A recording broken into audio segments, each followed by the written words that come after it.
आपण जर सगळं जुनं शास्त्र बघितलं तर त्या काळात टोळ्यांमध्ये हिंडायचे. जेव्हा शेतीचा शोध लागला आणि एका जागी स्थिर झाले तेव्हा मग वसाहती निर्माण झाल्या, मानव समूहाने राहायला लागला. आणि त्या काळामध्ये मग असं लक्षात आलं की वेगवेगळ्या देवतांची आणि देवांची जी प्रतीक आहेत त्यांना अनेक वाहनं आहेत. पण ही सगळी वाहनं वैशिष्ट्यपूर्ण जरी असली, त्यांची शस्त्रास्त्र वैशिष्ट्यपूर्ण असली, तरी गणपतीचं वाहन आणि एवढा प्रचंड महाकाय देह हत्तीसारखा असलेला आणि त्याचं वाहन एवढंसं उंदीर कसं?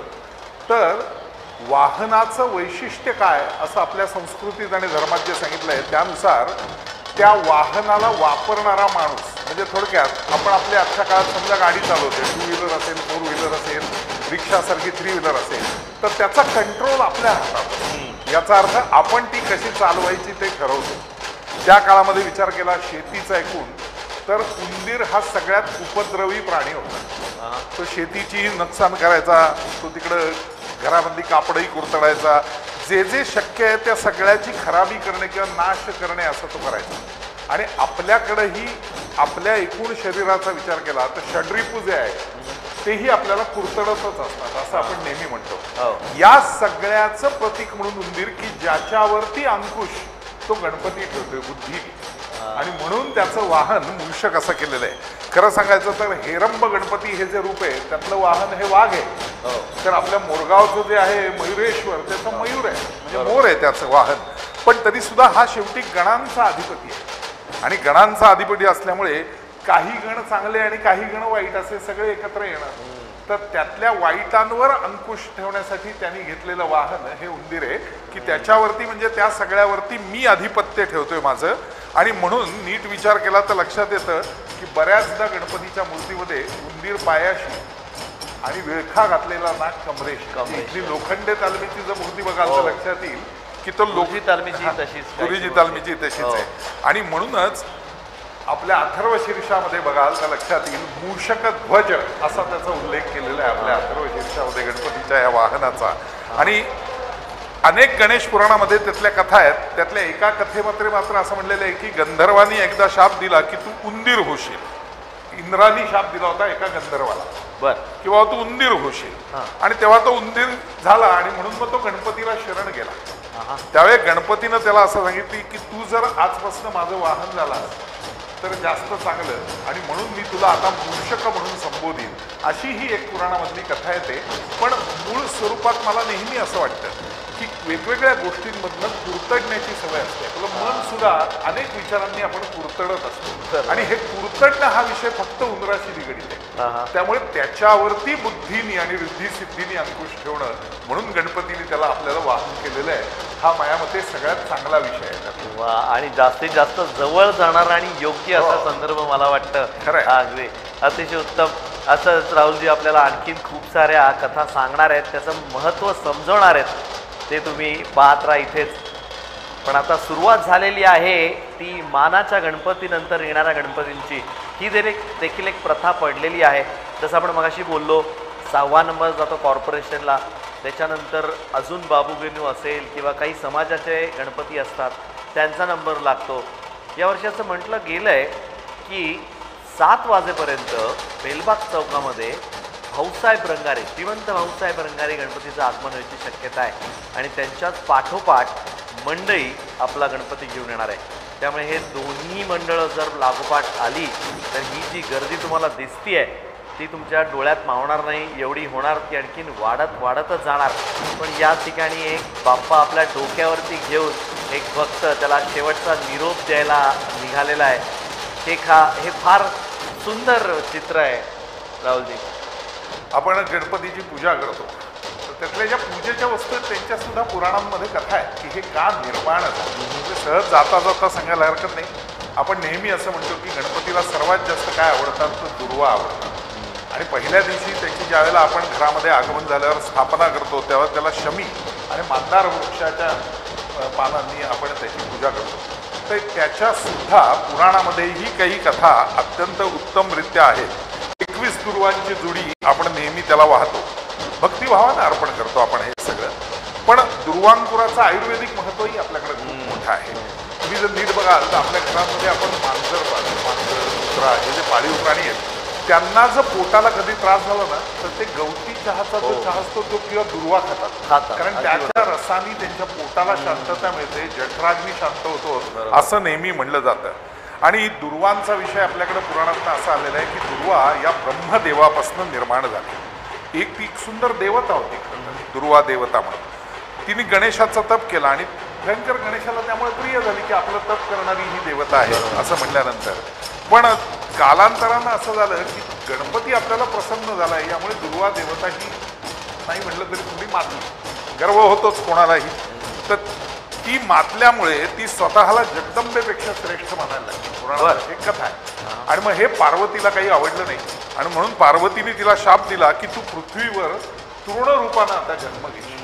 आणि त्यानंतर पृथ्वीवरती ती उगायला लागली. मग शाप मुक्ती मिळावी म्हणून तिने प्रयत्न केले, पण मुक्ती मिळत असतानाही त्याला उशाप देताना असं म्हटलं गेलं की तृण रूपानं तू काही स्वरूपात पृथ्वीवरती राहशीलच. आणि म्हणून मग दुर्वा देवीचा अंश तृण रूपात या दुर्वांमध्ये तसाच इथे राहिला आणि गणेशाचीच ती भक्त असल्यामुळे भक्तिभावानं तिला अर्पण करायचं अशी प्रथा निर्माण झाली. शमी आणि मांदार वृक्षाच्या बाबतीतही असंच आहे की पुराणात कथा आहे की और्व ऋषी शमिका नावाची त्यांची मुलगी होती, और्व ऋषी. आणि मग धौम्य ऋषींचा पुत्र मंदार याच्याशी तिचा विवाह झाला. दोघे आश्रमात राहत होते त्या काळामध्ये. असंच फक्त आश्रमामध्ये राहणं.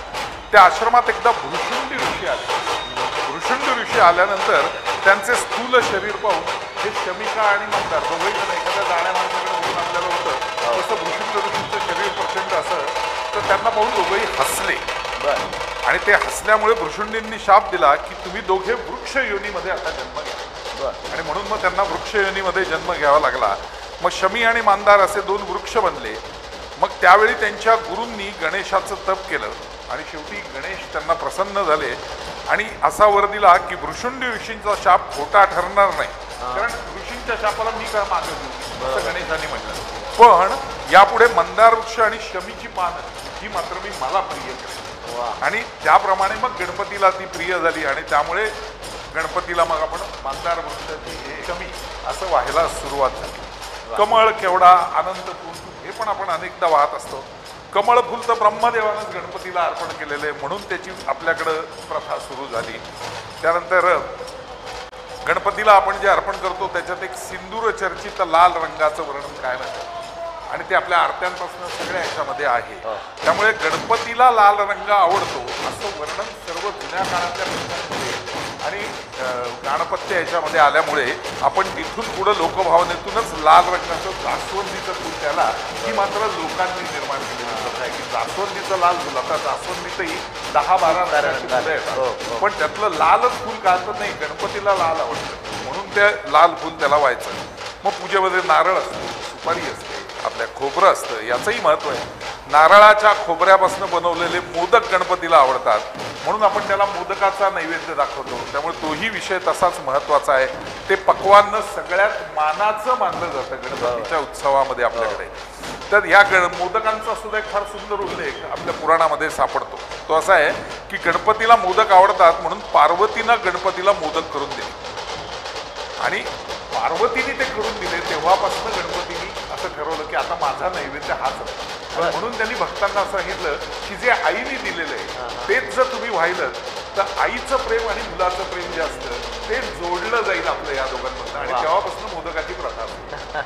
तर अशा वेगवेगळ्या कथा आपल्याकडे पुराणांमध्ये आहेत पण या सगळ्या पूर्वीपासून पूर्वापार चालत आलेल्या कथा आणि त्यामुळे त्याचीच परंपरा जपत आपण हा उत्सव सातत्याने साजरा करतो. आईनी केलेलं अन्न हे पूर्ण ब्रह्म आहे असं म्हटलं जातं. तसंच काहीच गणपतीच्या स्वरूपात देखील होतं.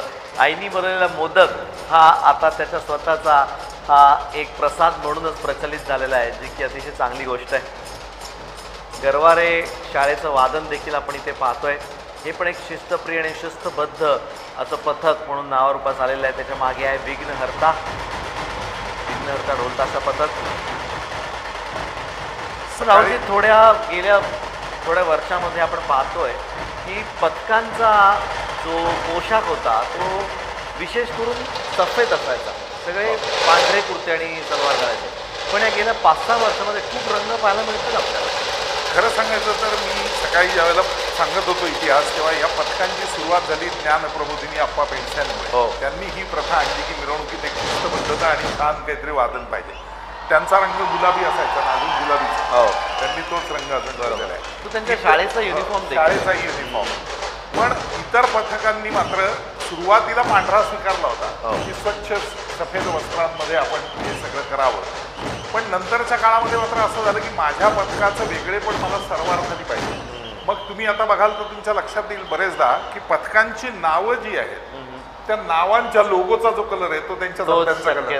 त्यामुळे बऱ्याच लोकांनी असं केलेलं आहे की आमचं पथक बाबा आमच्या पथकाचं नाव डार्क पिवळ्या किंवा अशा रंगामध्ये आहे तर आमचे झप्पे तसेच. आमच्या पथकाचा रंग लाल आहे, लाल रंगात लिहिलेलं आहे तर आमच्या पथकाच्या रंगाचं सगळं झब्बे हे लाल असतील. असं त्यांनी नंतरच्या काळामध्ये हे बदल केले. पण माझ्या मते असं आहे की शेवटी आपण कितीही म्हणलं इंग्रजीमध्ये की आपलं आयुष्य ब्लॅक अँड व्हाईट असतं तरी सुद्धा रंग हा फार महत्वाचा भाग आहे ना त्यातला.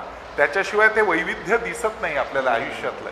आणि आपण नेहमी रंग या शब्दावरून अनेक गोष्टी बोलतो की बाबा त्याच्याशी नीट बोला, तो फार रंग दाखवतो.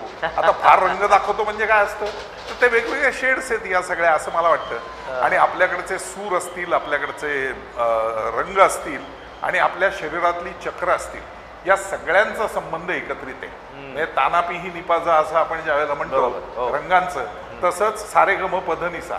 आणि या सगळ्याचा संबंध आपल्या सप्तचक्रांशी आपल्या आयुर्वेदामध्ये आणि योगात मांडलेला आहे. आणि त्या प्रत्येक चक्राला म्हणजे मूलाधार ते सहस्रार असं जात असताना जर बघाल तर लक्षात येतं की त्याला कमळाची उपमा आत दिलेली आहे. एक एक चक्र उलगडत जातं तशी ती कमळं उलगडत जातात.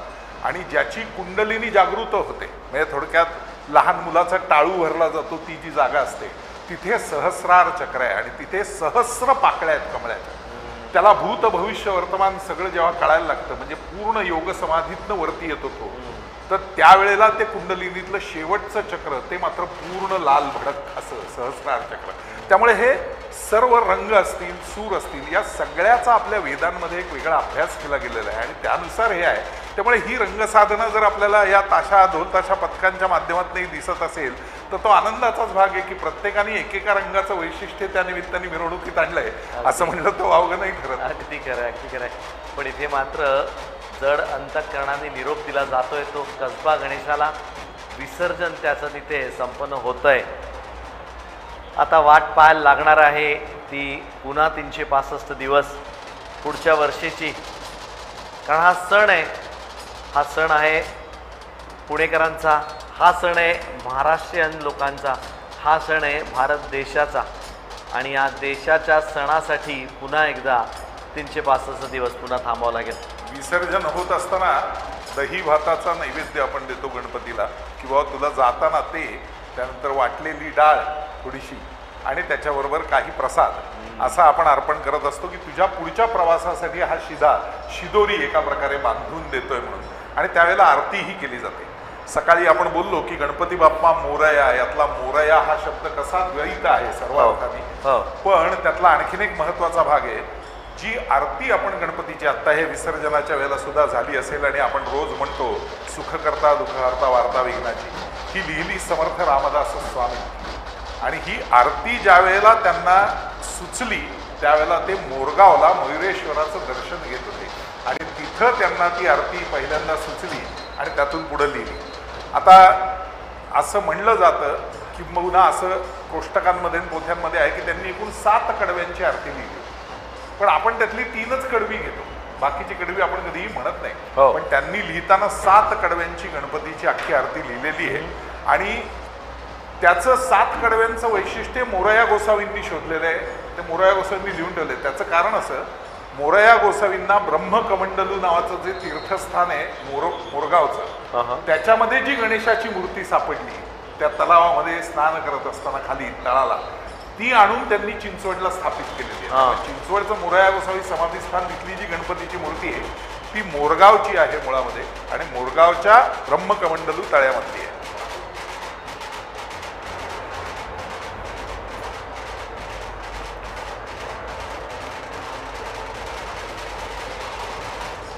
त्यामुळे या गणपतीच्या आरतीचं ही एक वैशिष्ट्य आहे आपल्याकडच्या सगळ्याच देवांच्या आरत्या या वेगवेगळ्या संतांनी लिहिलेल्या आहेत आणि म्हणून त्या आपल्यापर्यंत पोहोचलेल्या आहेत. हल्ली मात्र मला एक दुर्दैवानी प्रथा अशी जाणवलेली आहे की स्वतःची भर लोक त्याच्यामध्ये खूप घालतात. म्हणजे खरं सांगायचं तर सुख करता दुःख करता वार्ता विघ्नाची आता कित्येकदा लोकांना आम्ही सांगितलंय संकटी पावावे निर्वाणी रक्षावे असंच आहे जो ते म्हणून ते संकष्टीचा उपाय असतो म्हणून संकष्टी पावावे. मी म्हणतो अरे बाबांनो असं तुम्ही म्हणलात की त्याचा अर्थ असा होतो की फक्त संकष्टीला पाव आम्हाला. खरं सांगायचं तर ते संकटी पावावे निर्वाणी रक्षावे अशा अर्थी आहे. संकट आलं की तुम्ही त्यावेळेस तू विघ्नार्थ आहेस म्हणून तू आमच्या बरोबर उभा राहा. अगदी खरंय. मंडळी तुम्ही पाहताय पुन्हा गाडगीळ अँड सन्स प्रस्तुत जय गणेश, पॉवर्ड बाय माणिक्य नॉक्सिरेज, special partner Manke hearing services आणि पूर्वाचे सेवर. जय गणेश या कार्यक्रमात तुम्ही आज दिवसभर ही पुण्याची मिरवणूक लाईव्ह पाहू शकणार आहात. अगदी संपेपर्यंत आम्ही तुमच्याबरोबर असणार आहोत. अगदी घरी बसून आरामात तुम्ही ह्याचा आनंद घेऊ शकणार आहात. पुण्याची मिरवणूक म्हटली की विशेष ही ऊर्जा प्रत्येकाच्या अंगामध्ये येतेच. ती आज घरात देखील तुम्ही अनुभवू शकणार आहात. वेगळ्या वेगळ्या गणेशवेशातले वेगळे वेगळी पथकं आपण पाहतोय. आता मार्गक्रमण सुरू झालेले आहे. ते पहिल्या 5 नंतर ज्यांचे नंबर येतात असे गणपती. पण ही एक व्यवस्थेचा भाग म्हणून राहुल सर खूप चांगली गोष्ट आहे की ह्यांनी 1 नंबर 2 नंबर 3 नंबर जसं हे लोकमान्यांनी ठरवून दिलं होतं की हे 5 पहिले असतील जे पहिले सुरुवात करतील, त्याच्यानंतर 3 आले किंवा शेवटचा गणपती निघणार होता तो भाऊसाहेब रंगारेंचा निघणार होता. त्यांच्या पण कथेकडे आपण येऊयात. ज्यावेळेस भाऊसाहेबांचा गणपती आपला निदर्शनास पडेल त्यावेळेस आपण त्याच्याविषयी जास्त बोलूया. पण तशीच एक मूर्ती आत्ता आपण इथे पाहिली ती होनाजी तरुण मंडळाची. यंदाचं 100वे वर्ष ते देखील साजरं करतायत. 3 मूर्त्या तशा होत्या स्वतः भाऊसाहेबांनी बनवलेल्या. स्वतः त्यांची एक, त्यांचं होनाजी तरुण आणि राजाराम छत्रपती राजाराम मंडळाकडे या 3 मूर्त्या आहेत. आणि त्या मूर्त्यांच्या खाली जो राक्षस आहे तो राक्षस म्हणजे ब्रिटिश असं लोकांना त्यांनी दाखवलं होतं की ब्रिटिश रूपी राक्षसाचा इथे संहार करतोय हा गणपती बाप्पा. ही संकल्पना सुद्धा आली त्याच्या मागे एक फार मोठ्या चित्रपटाचंही हे आहे. कीचकवध नावाचं नाटक आणि त्यानंतर त्याचा चित्रपट हा जो त्या काळात झाला कृष्ण धवल, तर त्याच्यामध्ये त्यांनी ते टेक्निक वापरलं होतं त्या काळामध्ये प्रभात चित्र कंपनीने. त्यामुळे ते कीचकाचं ज्यावेळेला ते मुंडकं तुटायचं तर त्यांनी खाली खड्डा केला होता. हा आणि त्या खड्ड्यामध्ये त्यांनी ती वाळू आणि सगळं हे ठेवून असं केलं होतं की बरोबर लोकांना असं वाटायचं की खरंच मुंडकं तुटलंय. आणि तसं डमी सगळं तयार केलेलं एक ते आणि त्यातनं रक्त वगैरे असं असं. आणि तुम्ही म्हणलात तसं की ते लपवून म्हणजे सरळ सरळ समोरासमोर नाही पण आड बाजूनी हा सगळा संदेश लोकांना देणं की हा जो आपल्यावरती आत्ता पारतंत्र्याचा घाला घालणारा राक्षस आहे ब्रिटिश रूपी त्याला आपण असं संपवायचंय. आणि जेव्हा ब्रिटिशांच्या काही लोकांना इथली भाषा कळायची आणि त्यांना जेव्हा लक्षात आलं की असे व्यर्थी संवाद आणि हे सगळं आणि हे खरं तर आपल्या विरोधातलं राजकारण आहे तेव्हा त्याच्यावरती बंदी आली.